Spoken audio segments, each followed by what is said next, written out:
Halo semuanya, Assalamualaikum warahmatullahi wabarakatuh. Balik lagi dengan saya Ano di Bro Ano. Dan beberapa hari terakhir FYP saya, termasuk bahkan di rekomendasi video saya di YouTube, itu dipenuhi oleh video-video tentang pembunuhan atau penyiksaan yang berakibat pada pembunuhan atau hilangnya nyawa seseorang yang dilakukan oleh oknum pasukan pengamanan Presiden atau Pas Pampres, yang itu notabene adalah anggota TNI.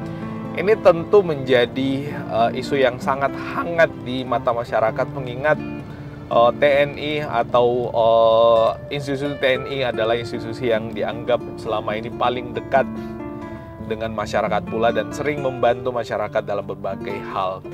Nah, dengan adanya perbuatan dari oknum ini tentu akan merusak atau mencoreng citra dan marwah TNI sebagai suatu institusi negara yang tugasnya adalah termasuk melindungi tumpah darah daripada bangsa dan negara Indonesia.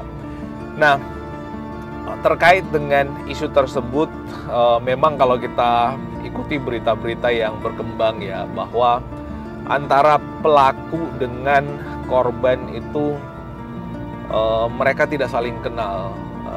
Malah diberitakan bahwa penculikan itu dilakukan secara random oleh pelaku terhadap korbannya, dan ketemulah korban si Imam Mashkur ini.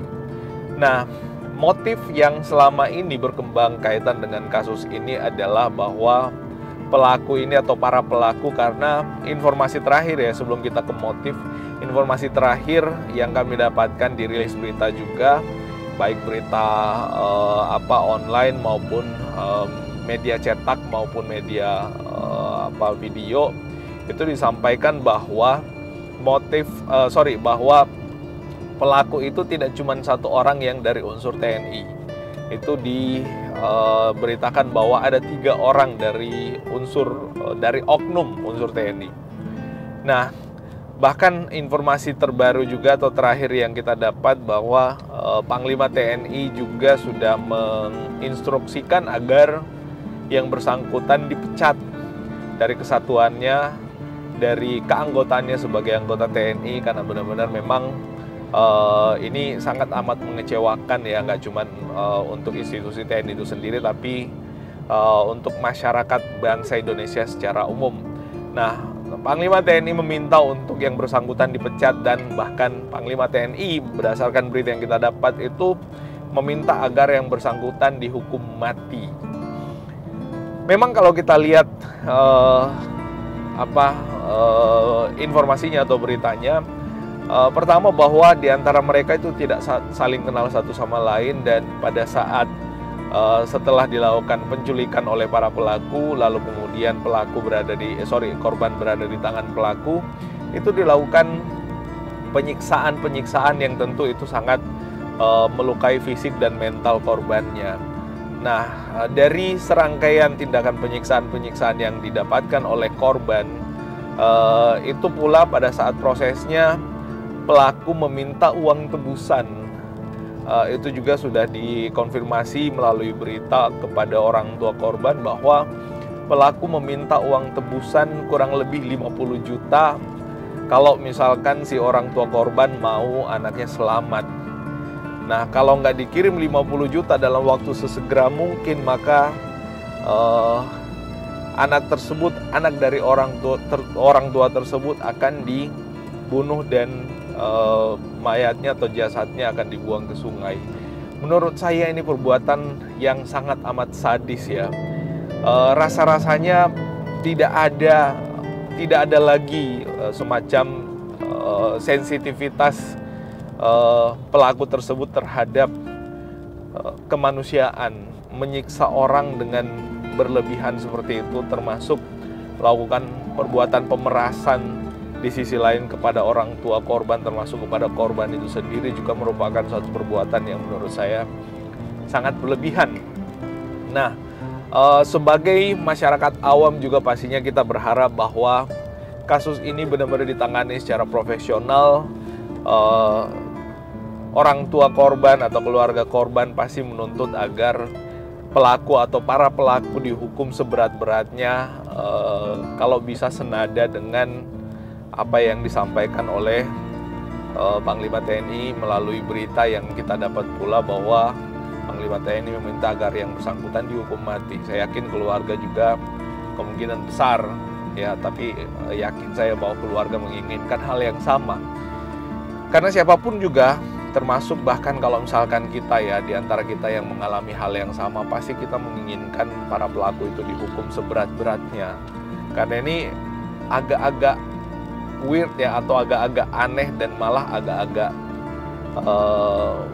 wow menurut saya, orang dengan segampang itu menculik orang lain tanpa motif tertentu, lalu kemudian setelah diculik barulah motifnya itu dilaksanakan atau hajatnya itu dilaksanakan dengan meminta tebusan. Nah, di antara korban seperti yang kita sampaikan juga tadi, tidak saling kenal, tidak pernah ada masalah sebelumnya, tidak pernah ada saling dendam sebelumnya, lalu kemudian memilih korban. Malah berita yang kita dapat pula bahwa sebelumnya tuh ada 2 yang diculik, tapi yang satunya berhasil melarikan diri dan akhirnya selamat dari tindakan penculikan itu. Nah, itu menjadi berita yang benar-benar viral hari ini. Mungkin di antara teman-teman juga ada yang mendapatkan update berita tersebut, dan ada yang berita itu masuk ke FYP teman-teman di TikTok, termasuk di suggest video teman-teman yang ada di YouTube. Nah, menurut kalian sebagai sebagai umat manusia lah ya, menurut kalian seperti apa, atau tanggapan kalian seperti apa mengenai kasus ini? Silahkan tuliskan di kolom komentar yang ada di bawah.